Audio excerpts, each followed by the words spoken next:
Hello दोस्तों, आज की इस वीडियो में हम क्लास 10th का chapter from the diary of एने फ्रैंक देखने जा रहे हैं। अगर आपको ये वीडियो पसंद आए तो लाइक कीजिए, चैनल को सब्सक्राइब कीजिए और सजेशंस कमेंट बॉक्स में दे सकते हैं। एने फ्रैंक 12 जून 1929 में as a German born Jewish girl थी, जिसने ये डायरी जब लिखी थी जब वो उनकी फैमिली और 4 दोस्तों के साथ एम्स्टर्डम में छुपी हुई थी, जब वर्ल्ड वॉर 2 के टाइम नीदरलैंड्स का जर्मनी पर कब्जा था।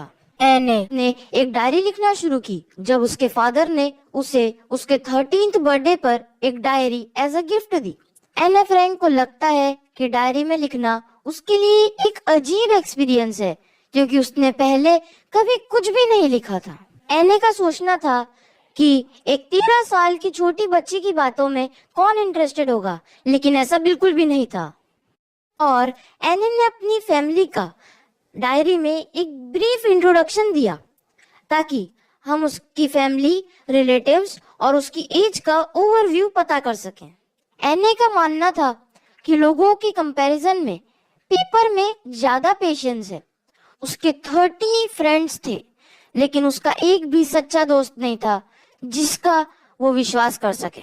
इसलिए ही उसने डायरी राइटिंग शुरू की और उसने अपनी डायरी का नाम किटी रखा, जो उसकी दोस्त थी।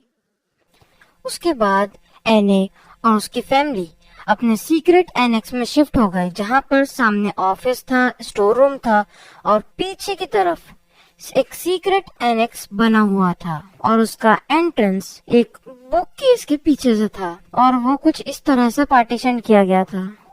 उनकी पूरी क्लास डर से कांप रही थी, क्योंकि आज टीचर्स डिसाइड करने वाले हैं कि कौन अगली क्लास में प्रमोट किया जाएगा। एने उसके फ्रेंड्स जैसी कुछ ज्यादा घबराई हुई नहीं थी, पर वो बस मैथ्स के लिए श्योर नहीं थी। मिस्टर कीजिंग, उसके मैथ्स टीचर, उससे बहुत परेशान थे क्योंकि वो बहुत बात करती थी। एज अ पनिशमेंट वो एने को ऐसे लिखने के लिए कहा करते थे। उन्होंने उसको द चैटर बॉक्स पर ऐसे लिखने को कहा। एने ने ऐसे लिखा।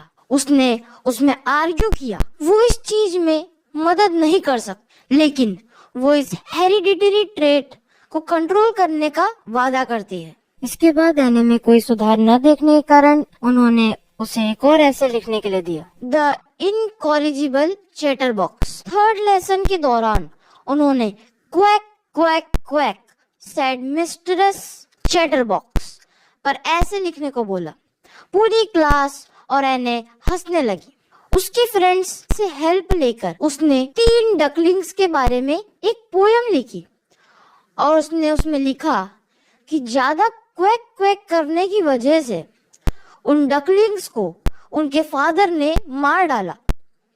इसको पढ़ने के बाद मिस्टर केजिंग ने उसे एक भी पनिशमेंट नहीं दिया। 4 अगस्त 1944 में एने को उनकी मदर, सिस्टर और फादर के साथ कंसंट्रेशन कैंप में भेज दिया गया। वो 1945 में बेर्गन बेल्सन के टाइफus में मारी गई। उसके फादर ओट्टो ही सरवाइव कर पाए और उन्होंने ही एने की डायरी को 1947 में the diary of young girl के नाम से पब्लिश करवाया। एने फ्रैंक होप और फेथ की सिंबल थी। एने ऐसी भयानक स्थिति में होने के बावजूद हमेशा पॉजिटिव और हैप्पी रहती थी। इसलिए हमें कभी हार नहीं माननी चाहिए। हमें हमेशा हैप्पी और पॉजिटिव रहना चाहिए।